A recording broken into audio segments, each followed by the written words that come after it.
Chief की दावत। भीष्म साहनी। परिचय।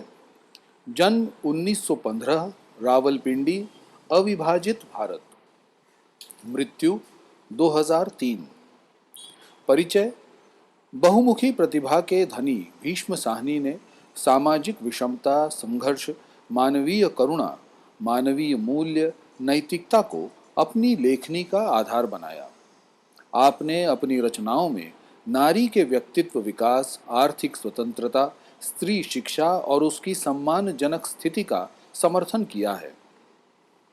प्रगतिशील दृष्टि के कारण आप मूल्यों पर आधारित ऐसी भावना के पक्षधर हैं जो मानव मात्र के प्रति प्रतिबद्ध है।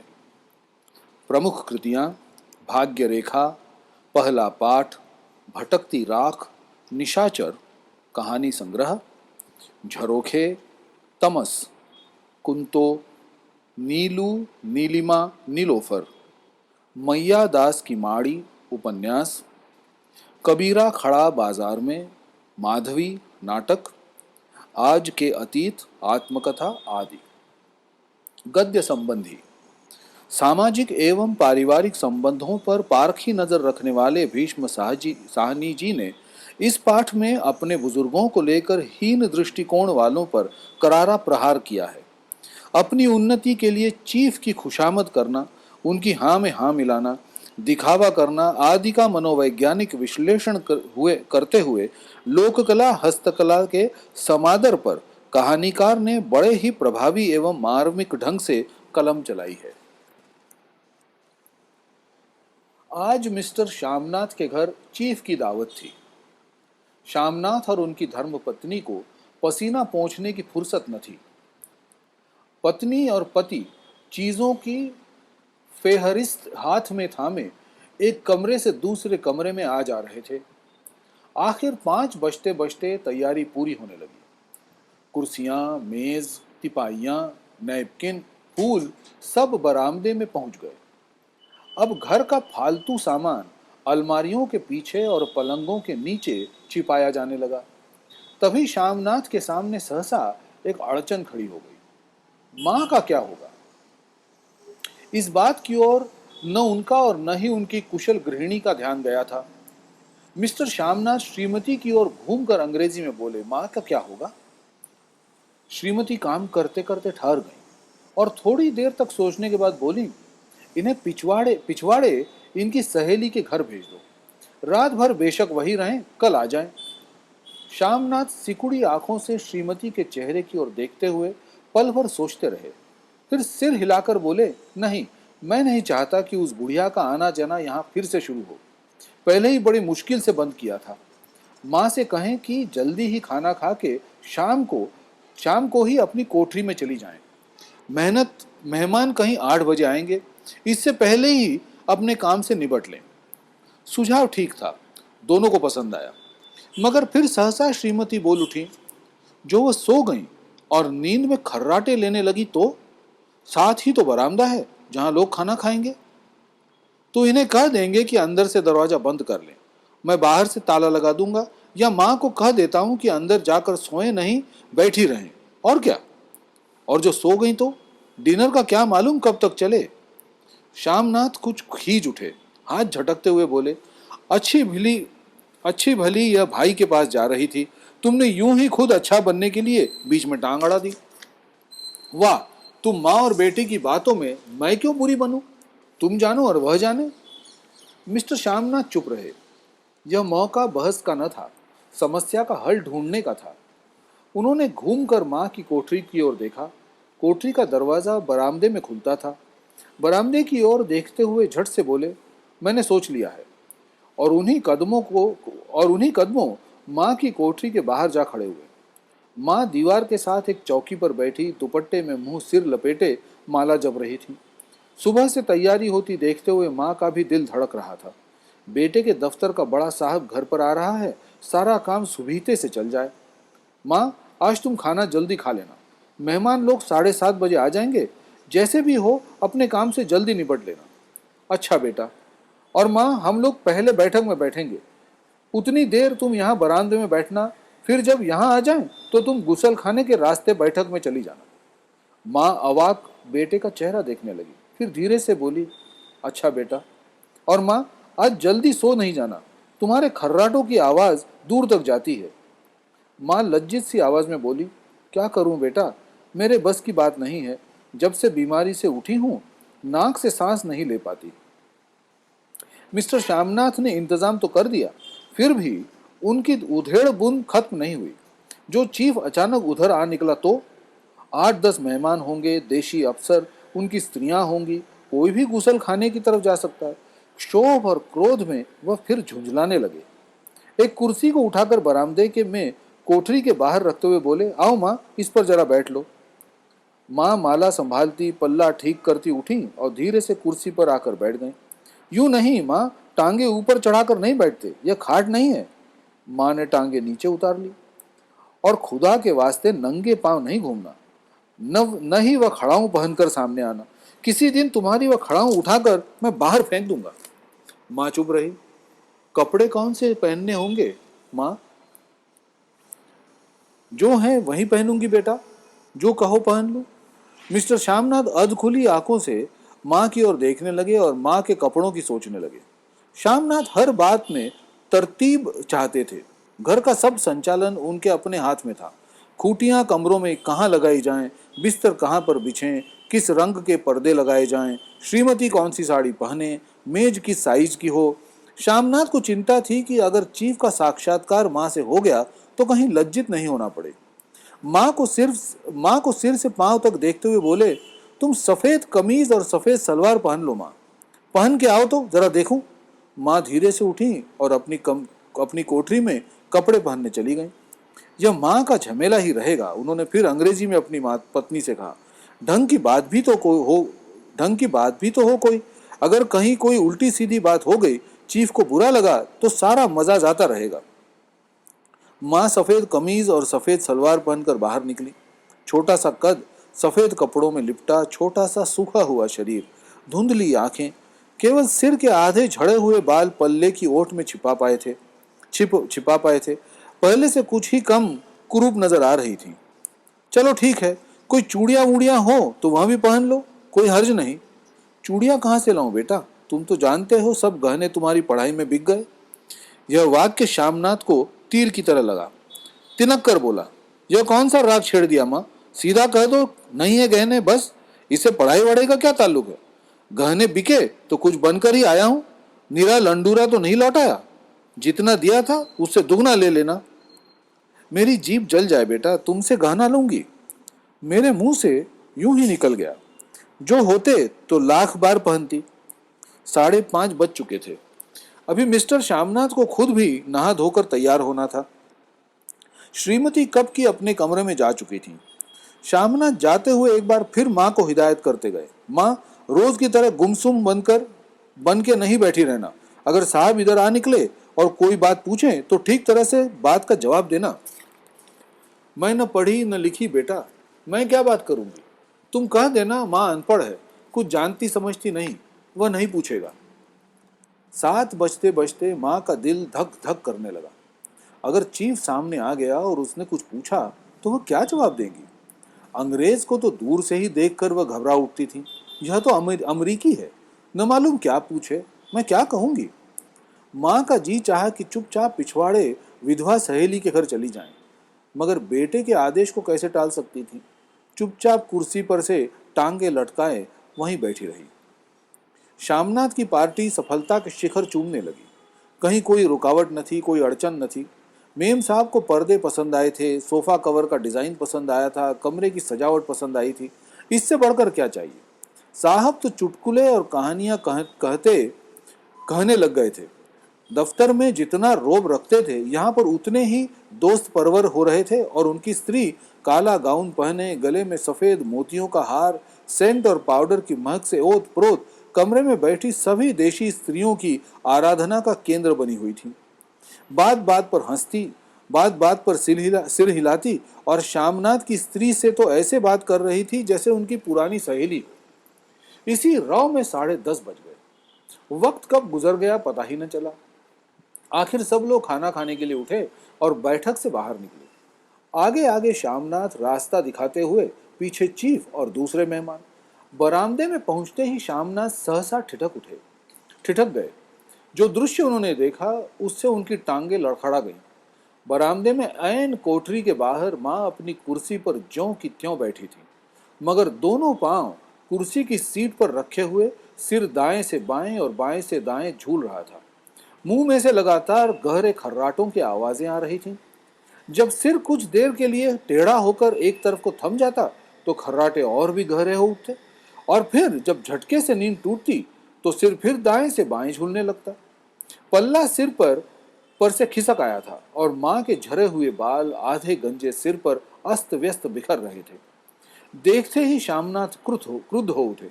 जी चाहा कि मां को धक्का देकर उठा दें और उन्हें कोठरी में धकेल दें, मगर ऐसा करना संभव न था। चीफ और बाकी मेहमान पास खड़े थे। मां को देखते ही देशी अफसरों की कुछ स्त्रियां हंस दी कि इतने में चीफ ने धीरे धीरे से कहा, अरे पुअर डियर। मां हड़बड़ा के उड़ बैठी। सामने खड़े इतने लोगों को देखकर ऐसी घबराई कि कुछ कहते न बना। झट से पल्ला सिर पर रखती हुई खड़ी हो गई और जमीन को देखने लगी। उनके पांव लड़खड़ाने लगे और हाथों की उंगलियां थर थर कांपने लगी।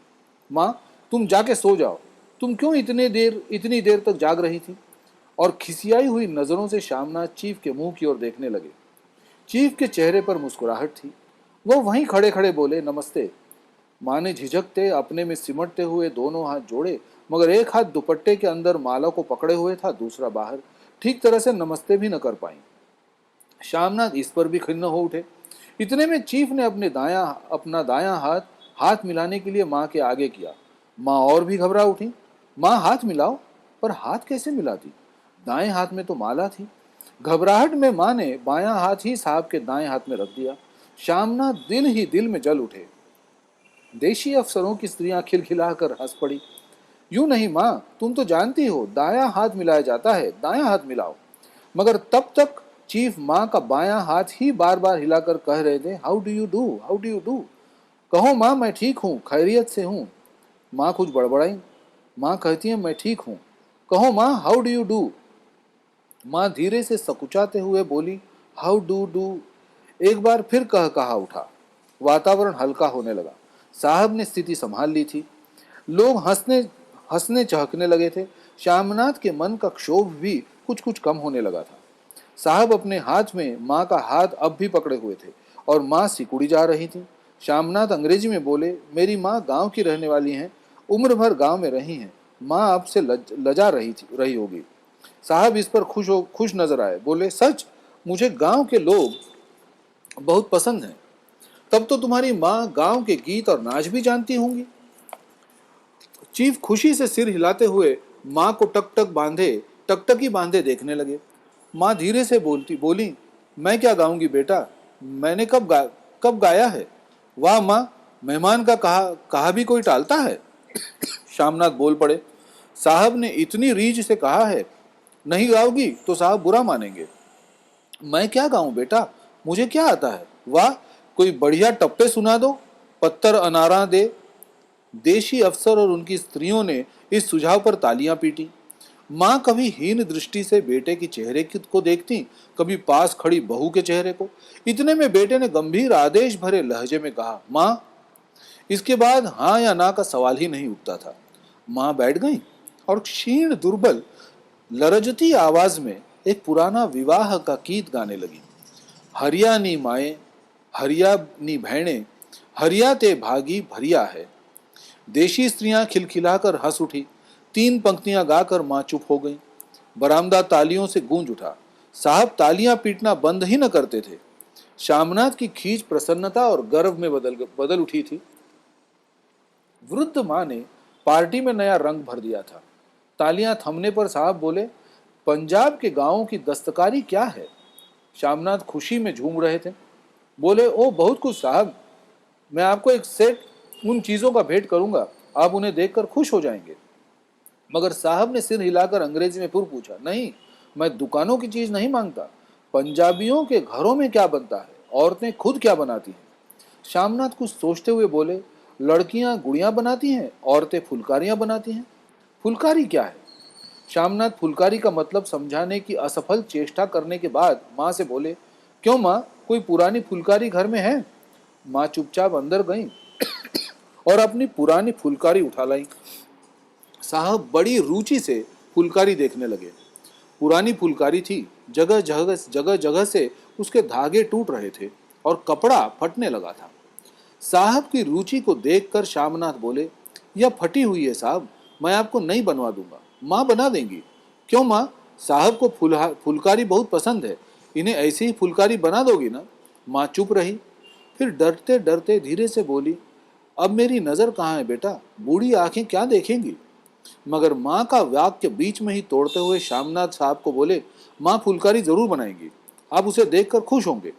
साहब ने सिर हिलाया, धन्यवाद किया और खाने की मेज की ओर बढ़ गए। बाकी मेहमान भी उनके पीछे पीछे हो लिए।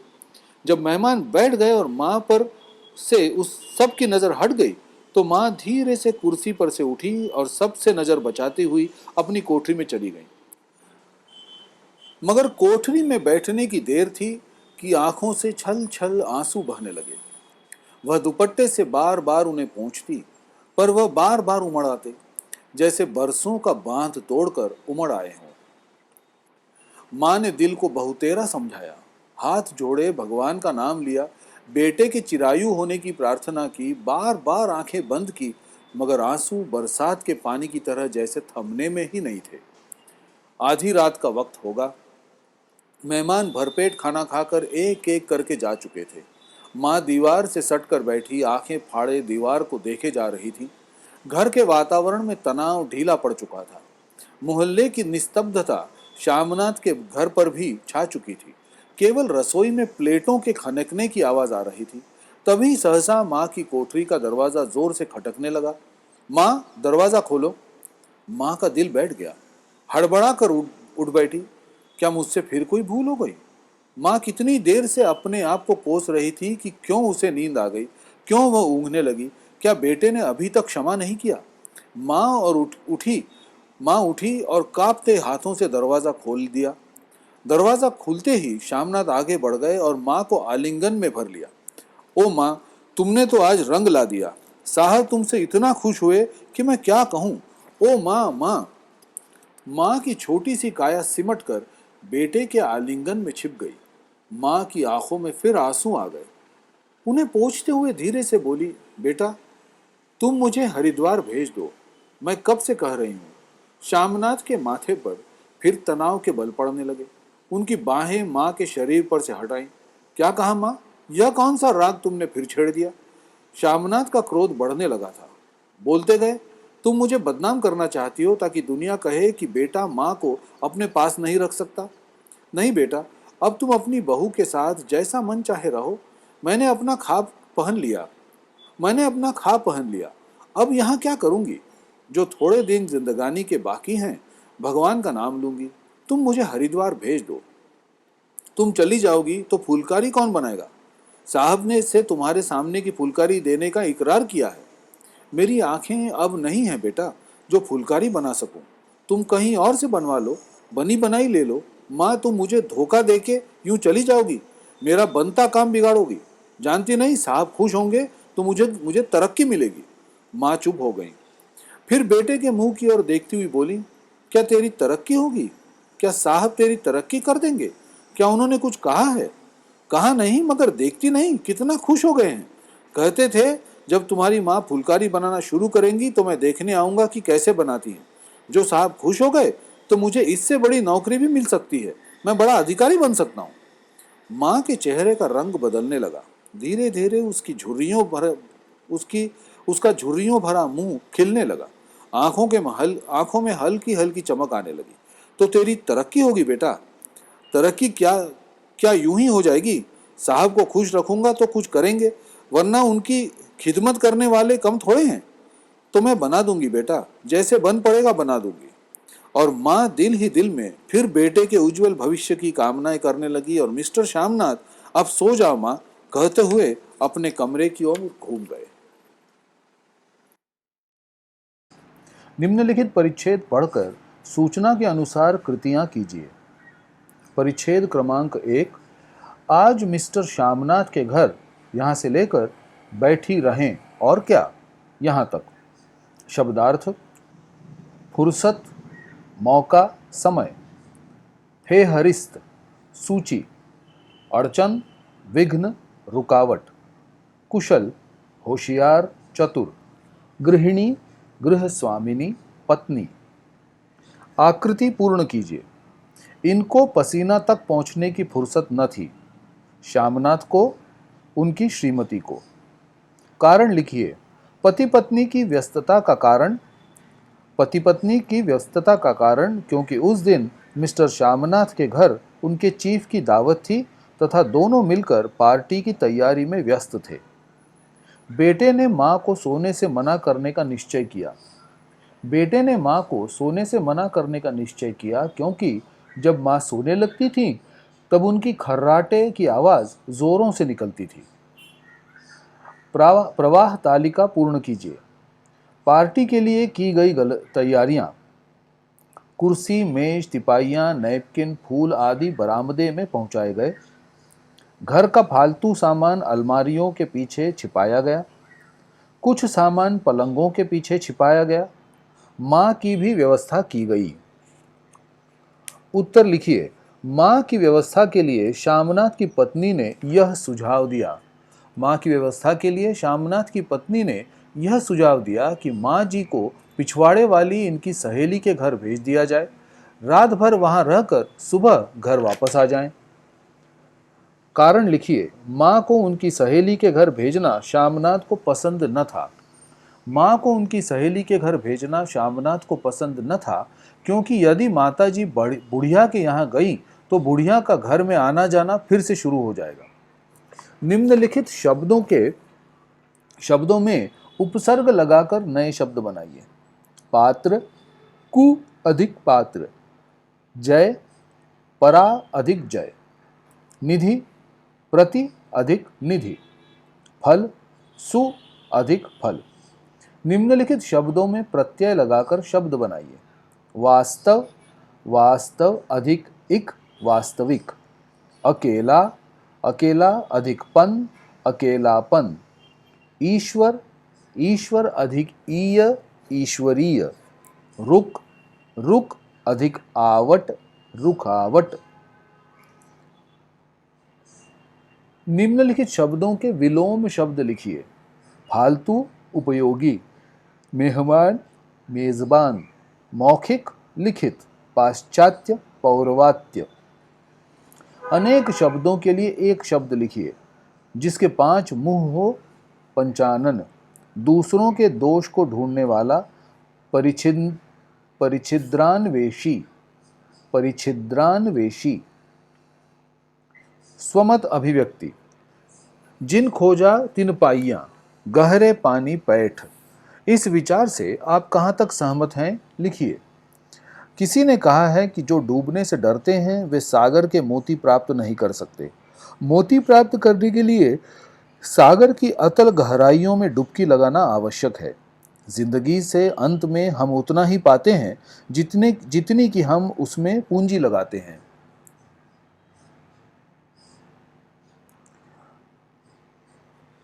पूंजी लगाने का मतलब है जिंदगी में आए संकटों का सामना करना। जीवन में लिखे उन अक्षरों को उलटकर पढ़ना है जिनके कुछ अक्षर फूलों से ही नहीं कांटों तथा अंगारों से भी लिखे गए हों। जिंदगी का कुछ भेद उसे मालूम है जो यह जानकर चलता है कि जिंदगी कहीं भी न खत्म होने वाली चीज है।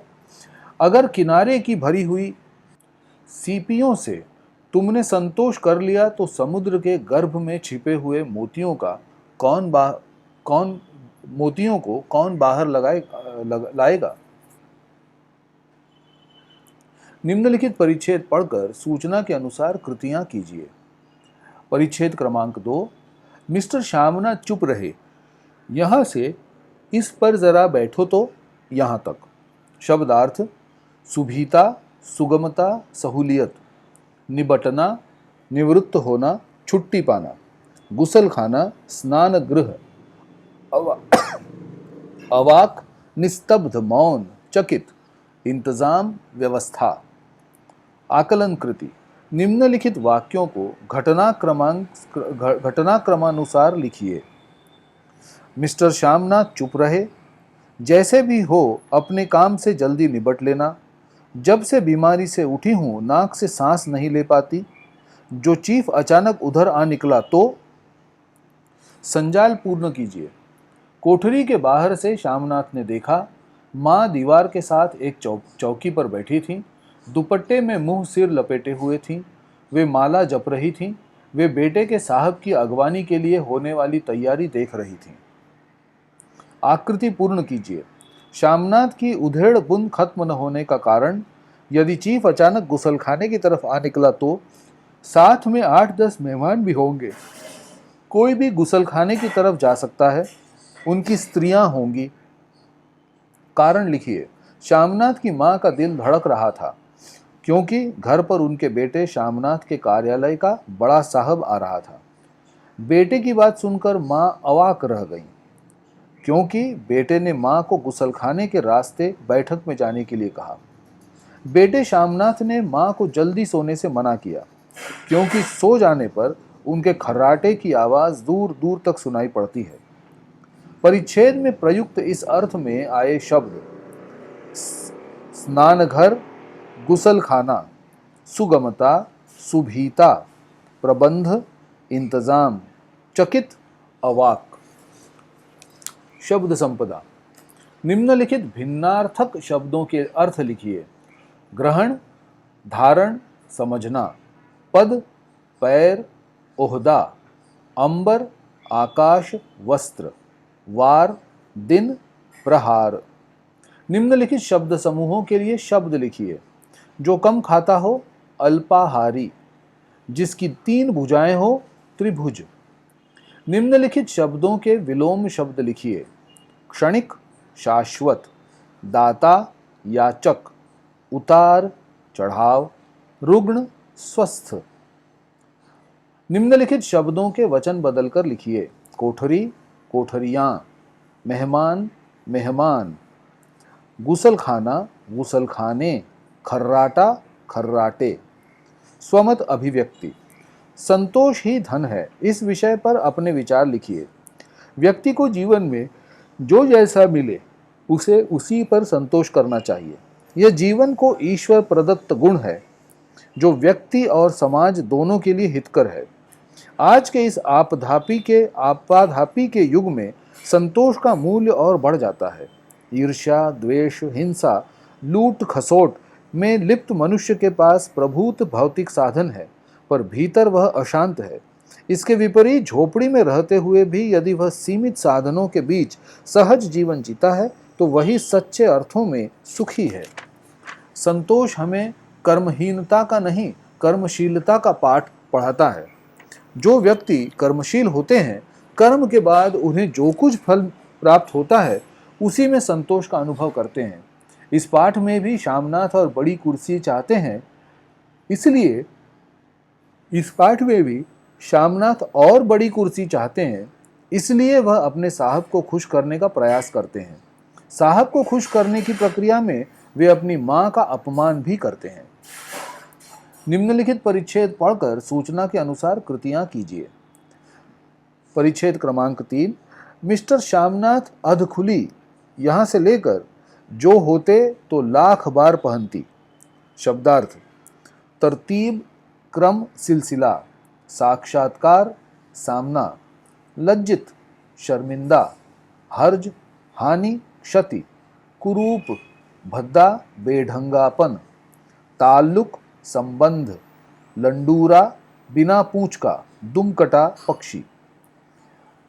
कृति। आकृति पूर्ण कीजिए। घर का संचालन सूत्र श्यामनाथ के हाथ में था। खूंटियां कमरे में कहाँ लगे, बिस्तर कहाँ पर बिछे, पर्दे किस रंग के लगे, श्रीमती कौन सी साड़ी पहने आदि का निश्चय श्यामनाथ ही करते थे। कारण लिखिए। श्यामनाथ मां को लेकर चिंतित थे। श्यामनाथ मां को लेकर चिंतित थे क्योंकि यदि मां का सामना चीफ से हो गया तो उन्हें लज्जित न होना पड़े। मां चूड़ियां नहीं पहन सकती क्योंकि मां के सब गहने श्यामनाथ की पढ़ाई में बिक गए।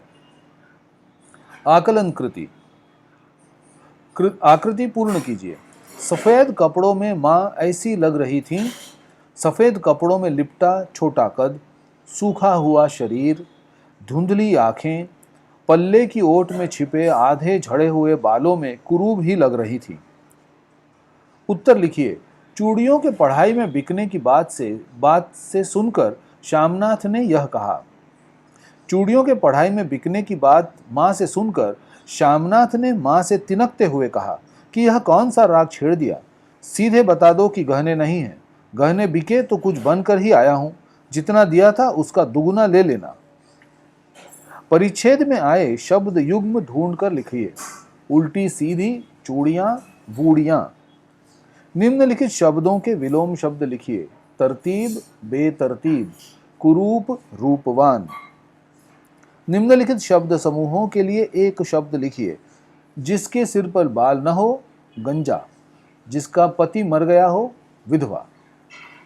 निम्नलिखित शब्दों के वचन बदलकर लिखिए। खूंटी, खूंटियां, कपड़ा, कपड़े, आंख, आंखें, चूड़ी, चूड़ियां। स्वमत अभिव्यक्ति। मधुर वाणी सभी को वश में कर लेती है। इस विषय पर आप अपने विचार लिखिए। वार्तालाप की शिष्टता मनुष्य को आदर का भाजन बनाती है और समाज में उसकी सफलता के लिए रास्ता साफ कर देती है। मनुष्य का समाज पर जो प्रभाव पड़ता है वह बहुत अंश में पोशाक और चाल ढाल पर निर्भर रहता है, किंतु विष भरे कनक घंटों के संसार में कमी नहीं है।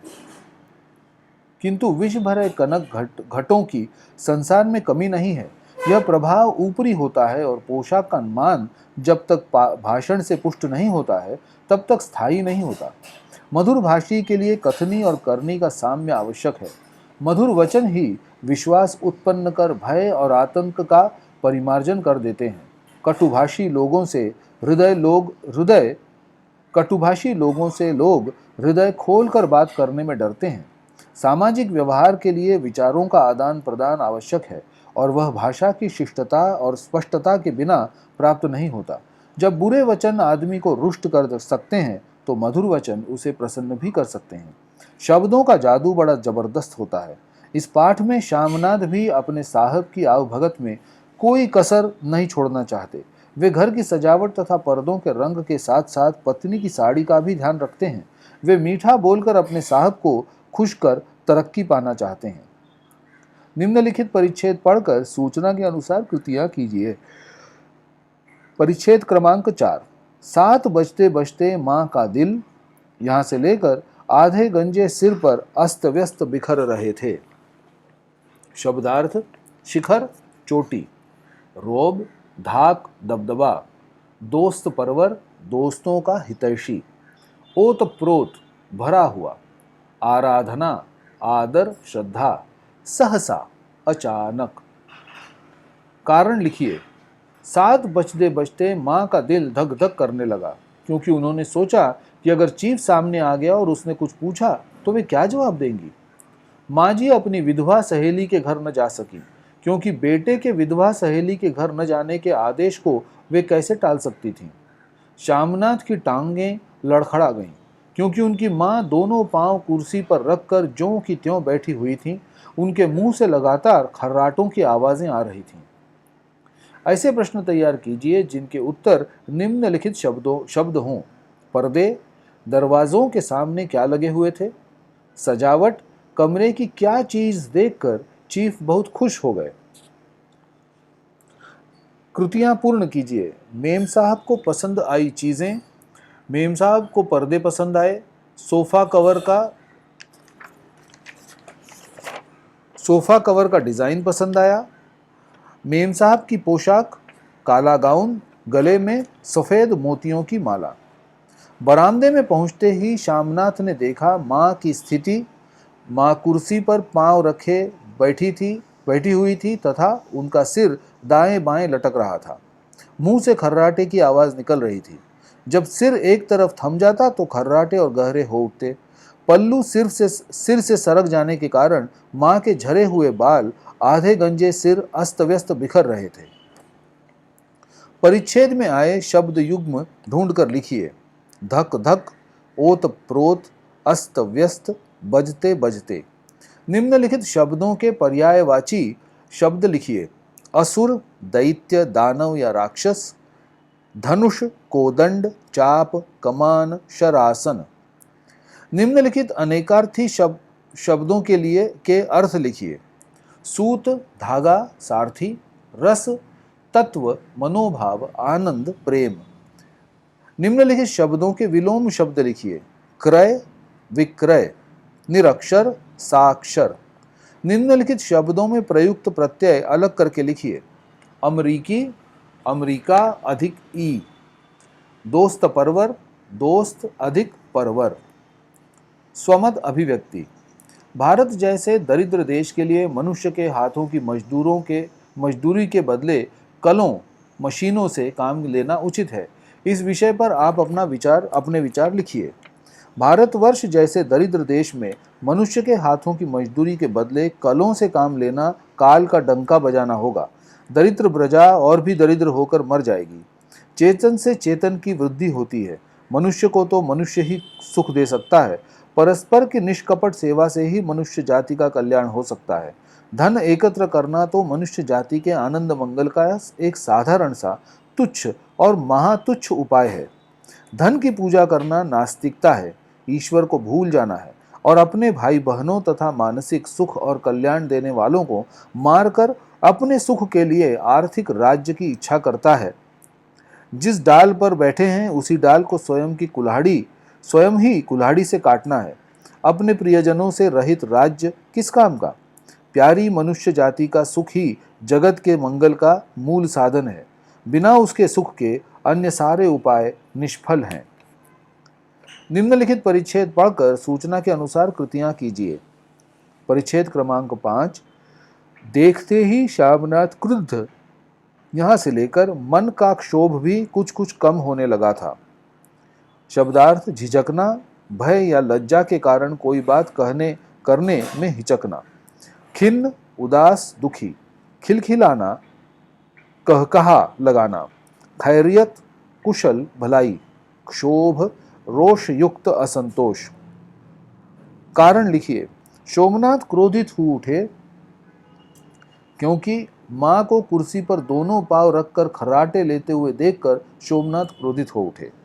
श्यामनाथ खिन्न हो उठे। श्यामनाथ की मां चीफ से ठीक तरह से नमस्ते भी न कर पाई, इसलिए वे खिन्न हो उठे। संजाल पूर्ण कीजिए। इतने अधिक लोगों को अपने सामने खड़े देखकर मां पर यह प्रभाव पड़ा। मां हड़बड़ाकर उठ बैठी। कुछ कहते नहीं बन रहा था। पल्लू सिर पर रखते हुए खड़ी हो गई। जमीन की ओर देखने लगी, पांव लड़खड़ाने लगे तथा हाथों की उंगलियां कांपने लगी। आकृति पूर्ण कीजिए। मां ने चीफ के नमस्ते का जवाब इस प्रकार दिया। मां ने झिझकते तथा अपने में सिमटते हुए दोनों हाथ जोड़े। मां का एक हाथ दुपट्टे के अंदर माला पकड़े हुए था तथा दूसरा बाहर था। कारण लिखिए। मां ने बायां हाथ ही चीफ के दाएं हाथ में रख दिया क्योंकि मां के दाएं हाथ में माला थी।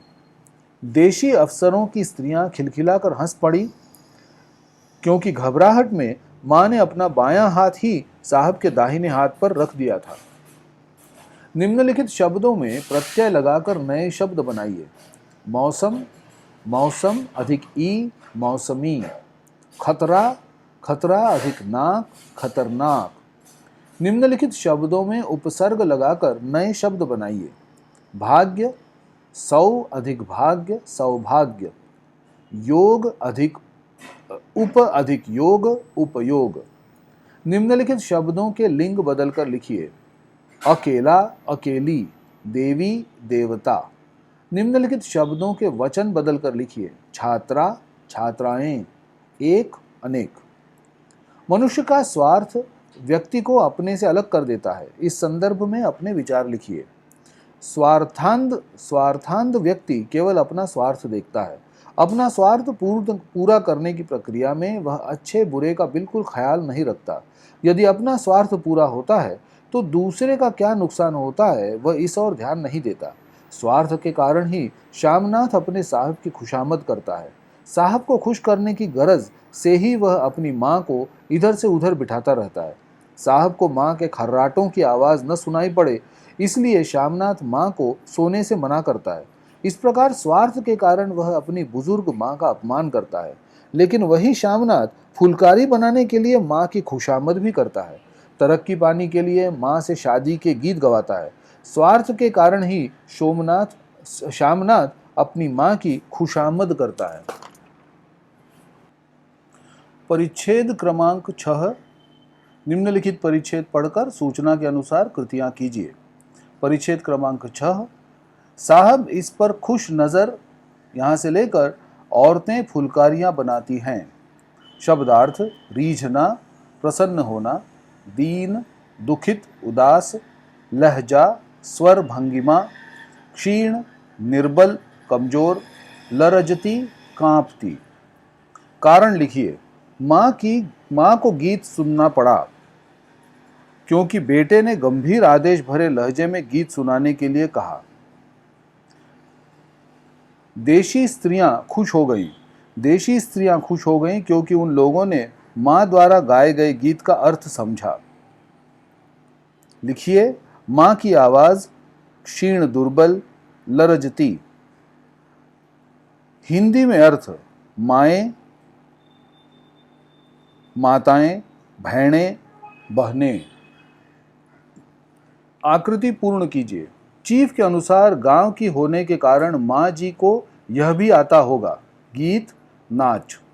शामनाथ के अनुसार पंजाब की औरतें यह बनाती हैं: लड़कियां गुड़ियां, औरतें फुलकारियां।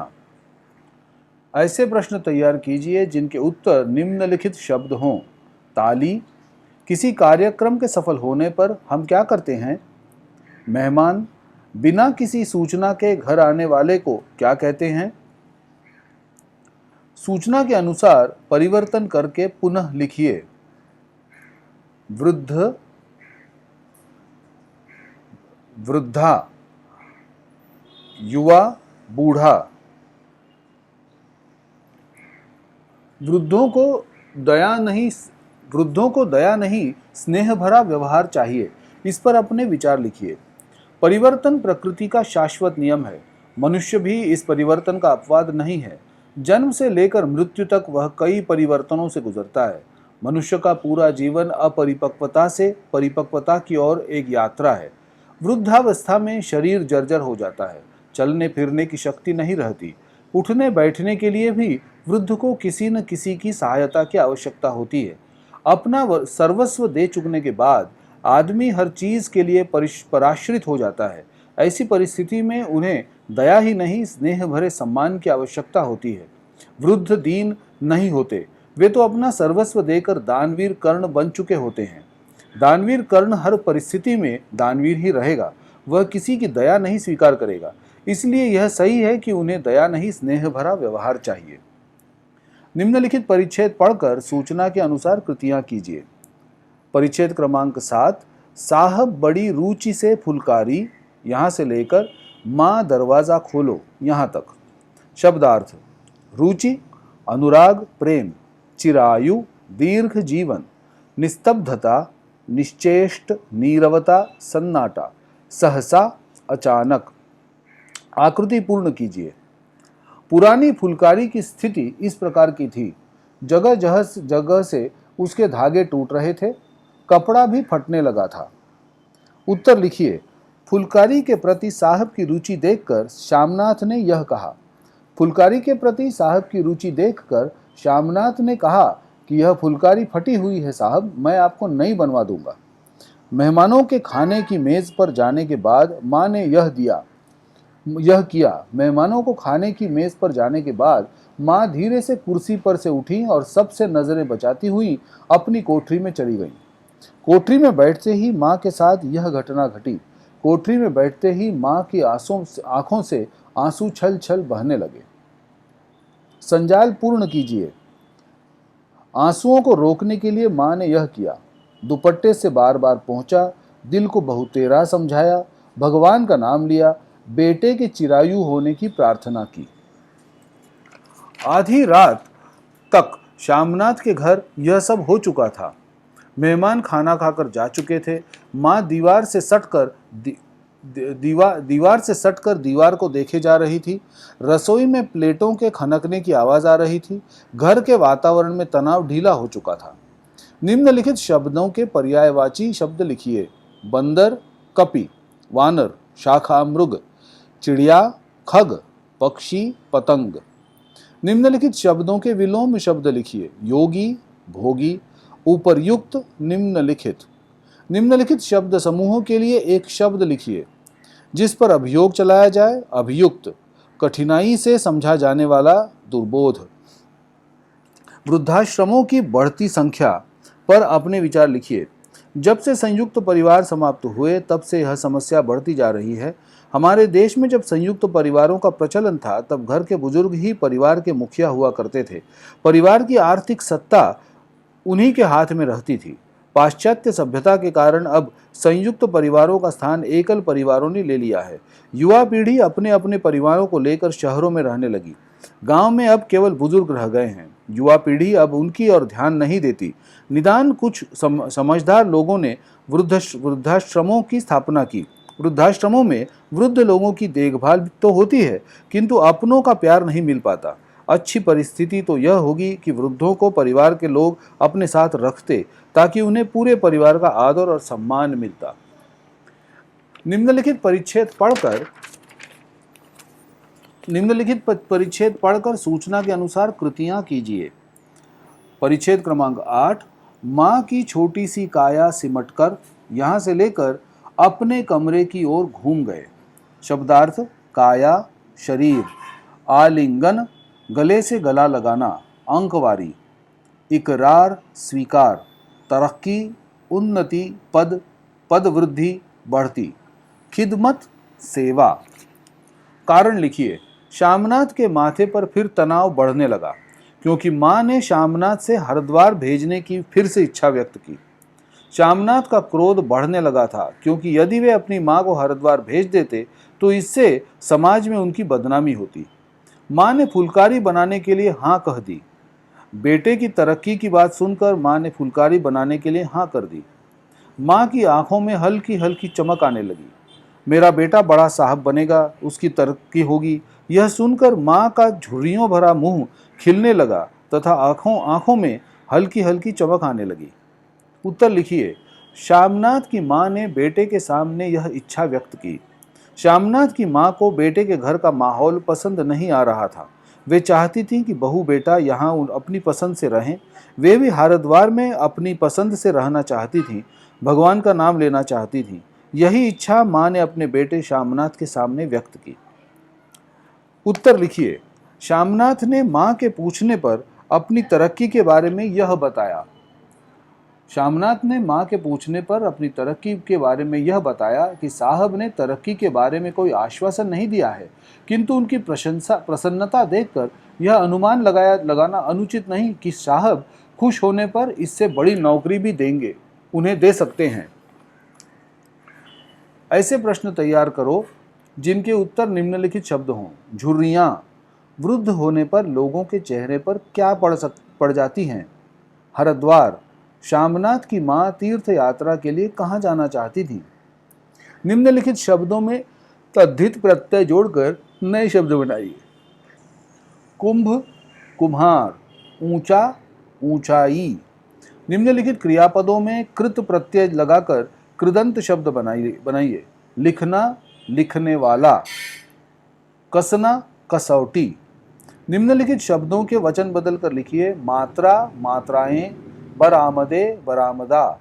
निम्नलिखित कठिन शब्दों के अर्थ लिखिए। आलिंगन, अंकवार, खिदमत, सेवा। स्वमत अभिव्यक्ति। करत करत अभ्यास के जड़ गति होत सुजान। इस सुवचन पर आप अपनी राय लिखिए। उक्त पंक्ति लगाकर परिश्रम तथा प्रयत्न के महत्व की ओर संकेत करती है।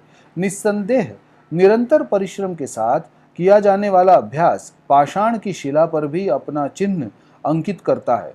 पुरुषार्थी व्यक्ति पहाड़ तोड़कर रास्ता तैयार करते हैं। ऐसे पुरुषार्थी व्यक्ति ही लोगों के प्रेरणा बिंदु हो सकते हैं। पता नहीं यह सत्य है या जनश्रुति कि व्यक्ति जिस डाल पर बैठा हो उसी को काटे। जड़मती कालिदास निरंतर अभ्यास के बल पर महान कवि कालिदास बन गए। मेरी राय यही है कि निरंतर प्रयत्न से व्यक्ति सफलता प्राप्त कर सकता है।